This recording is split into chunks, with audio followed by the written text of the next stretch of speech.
यह कहानी पंजाब के मधुपुर शहर से जुड़ी एक सच्ची घटना से प्रेरित किसी के असफल प्यार और प्रतिशोध की है। अनुराधा, अपर्णा और उनके मासूम दोस्तों की दास्तां है, जो समय के दुष्ट चक्र में फंस गए और उस मोड़ पर आके थम गए जहां मौत उनका इंतजार कर रही थी। मोहनलाल एक अमीर आदमी और आलीशान हवेली का मालिक था। उन्हें अपने से 12 साल छोटी उम्र की लड़की से प्यार हो गया था, लेकिन वो लड़की मोहनलाल को अपने प्यार के मायाजाल में फंसा के उनकी जायदाद को छीन लेना चाहती थी। एक बार उस लड़की ने अपने प्रेमी के साथ मिलकर मोहनलाल को मार मार कर जिंदा जमीन में गाड़ दिया। मोहनलाल चीखे चिल्लाए, लेकिन उस लड़की ने उनकी एक न सुनी।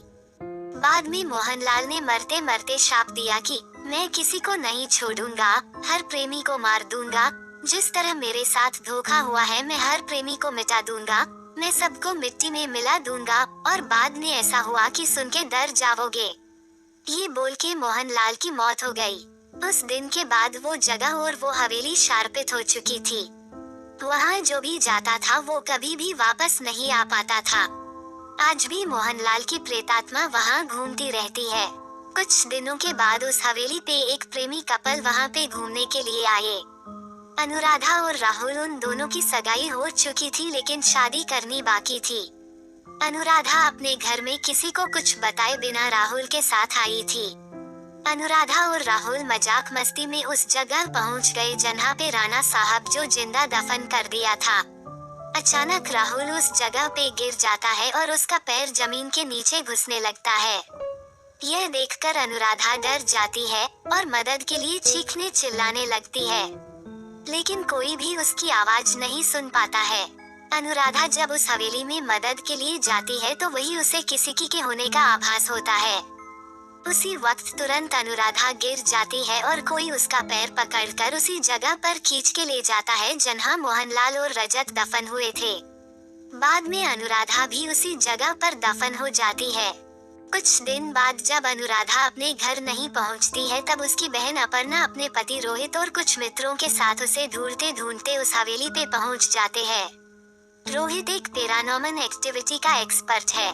जब वो सब उस हवेली पर पहुंचे तब रोहित को पता चल गया कि यहाँ पे किसी बुरी आत्मा का वास है। उसने सबको सूचित कर दिया। उसी रात को उन सभी के साथ कुछ अजीबोगरीब घटनाएं होने लगती है, जैसे कि नल से पानी टपकना, अपने बेडरूम में मिट्टी का आ जाना, रूम की खिड़कियां अपने आप हिलने लगना, किसी के रोने की और चिल्लाने की आवाज आना। यह सब देखकर वो सभी डर जाते हैं और उनमें से एक भागने की कोशिश करता है, लेकिन मोहनलाल की प्रेतात्मा उसे भी जिंदा दफन कर देता है। दूसरे दिन जब उन लोगों को पता चलता है कि उनका एक साथी गायब है, तब वो लोग और भी डर जाते हैं।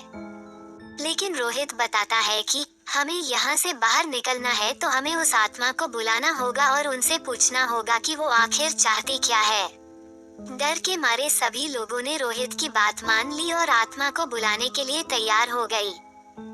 रोहित ने एक रूम में सभी तैयारियां कर ली और बताया कि जब तक हम आत्मा से पूरी जानकारी नहीं जान लेते तब तक कोई इस रूम से बाहर नहीं जाएगा, और कुछ भी हो जाए कोई किसी का हाथ नहीं छोड़ेगा। रोहित ने तंत्र मंत्र से आत्मा को बुलाना शुरू कर दिया। कुछ ही देर में तेज पवन और बिजली के साथ मोहनलाल की आत्मा उस रूम में आ गई।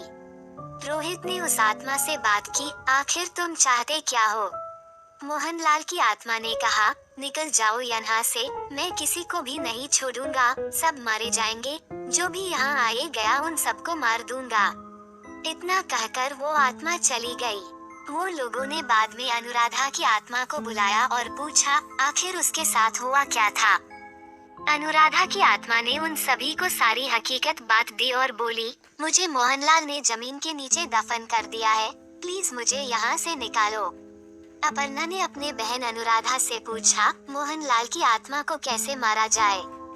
अनुराधा ने बताया कि जहाँ मोहनलाल ने हम सबको दफनाया है वहाँ पास में माता जी का त्रिशूल था। उस त्रिशूल से मोहनलाल की आत्मा को मार जा सकता है और इस महल को उनकी चंगुल से बचाया जा सकता है। इतना कहकर सपना की आत्मा वहाँ से चली गई। रोहित, अपर्णा और बाकी दोस्तों लोग तुरंत उस जगह पे गए जहाँ मोहनलाल को दफनाया गया था। मोहनलाल की आत्मा ने उन सभी को त्रिशूल के पास जाने से रोका, लेकिन अपर्णा किसी भी तरह उस त्रिशूल के पास पहुंच गई और उसी त्रिशूल से मोहनलाल पे वार किया। और कुछ ही देर में मोहनलाल और उनके साथ वो सभी आत्माओं को मुक्ति मिल गई, और साथ ही उन सबको भी मुक्ति मिल गई जिनको मोहनलाल ने दफनाया था। दोस्तों, आपको यह कहानी कैसी लगी प्लीज हमें कमेंट करके जरूर बताएं।